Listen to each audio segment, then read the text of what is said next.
My husband suddenly complained of feeling weak. He was feeling exhausted and I didn't know what to do. All of a sudden, I had a drop of something at the ground floor. I ran down only to find out that my husband had collapsed, was lying lifeless. I had no choice than to call people, bring an ambulance, and I rushed him to the hospital. There, by his hospital bed, I was crying my eyes out, my heart out, praying, doing all sorts of things I could do. I was sleeping with him in the hospital for about 3 days.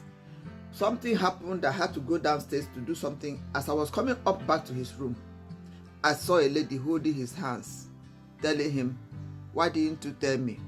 Why didn't you call me? I'm happy nothing happened to you. If something had happened to you, what would I have done?" I saw her with my eyes and I didn't need to be told. She saw me and she asked me who I am. I said, "I am the wife to the man you are holding." And she said, "Oh, I am his wife too." I didn't know what to believe. I just looked down on my husband on the bed. Our gaze met. He didn't say anything. Okay. What would you do if you were in my shoes? Now this full story. So I married my husband. We were living together. We started small, but we believed in each other. We knew we were going to make it. We struggled, and luckily we became what we were expecting to become. And things became balanced, started taking care of things that we had to take care of, built our own house, lived in a good comfort, and our children were well taken care of. We have 3 children, 2 boys and a girl. Life was just okay. One day, my husband said he was not feeling too well. We thought it was a normal sickness. He went to the clinic and the doctors gave him some medications. He came back to the house and we were nursing him back to health. All of a sudden, the unexpected happened.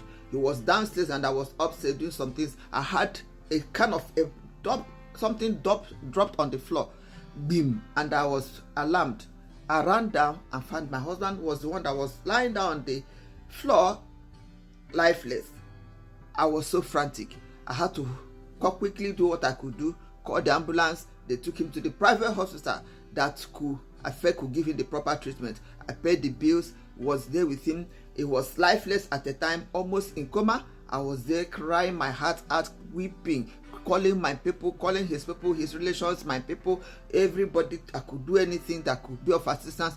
Some people came around us, encouraged me, and I was sleeping in the hospital. I had to hand over my children to some other person to help me take care of them.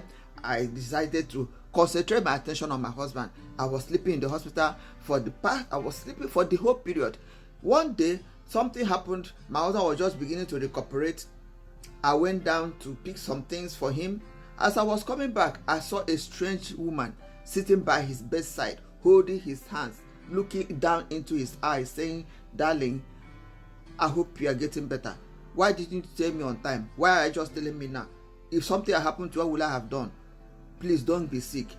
I was looking at her. I heard all those things with my ears, and I saw her with the way she was holding my husband and the way they were gazing at each other, touching each other, and he was talking, answering her, and she was asking questions. I came in, I saw this picture, and I was looking at her. I was surprised. She saw me, she asked me who I am. I said, "I should ask you who are you? And who are you?" I said, "I'm the husband. I'm the wife to the husband, the man you're holding. So who are you?"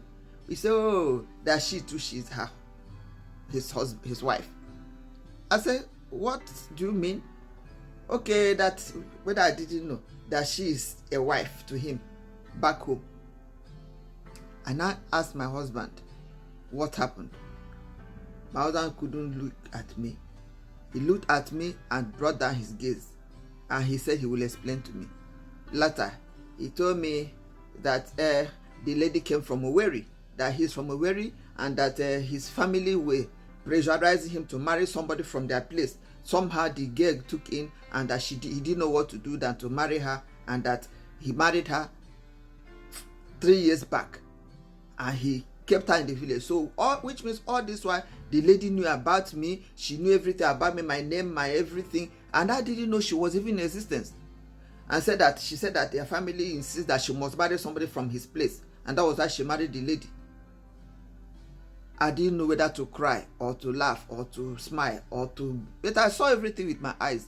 there was no way wondering whether it was a dream or in real life.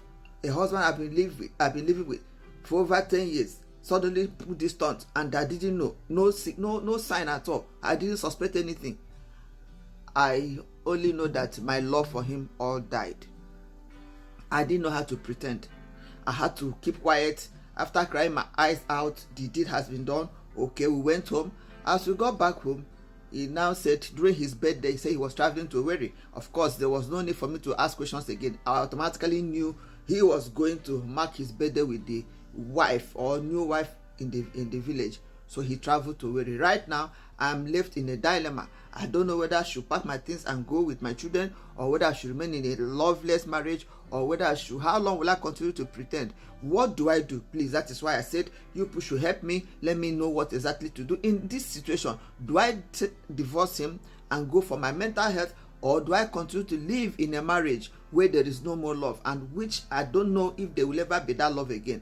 How long will I continue to pretend? Please, I need your advice.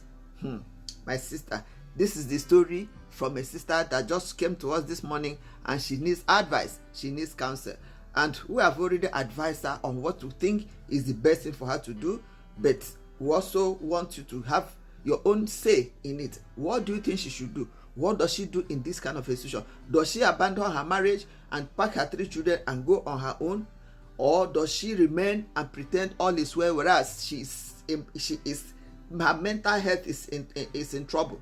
Or what do you advise her to do? Please drop all your advice at the comment section. Thank you very much for always watching our videos. Please like this video, share it, and let other people contribute to this lady's issue, because she will be there at the comment section to read and get counsel from you on what to do in this kind of a situation. Thank you for watching, thank you for liking, and thank you for being there. See you next time. Bye.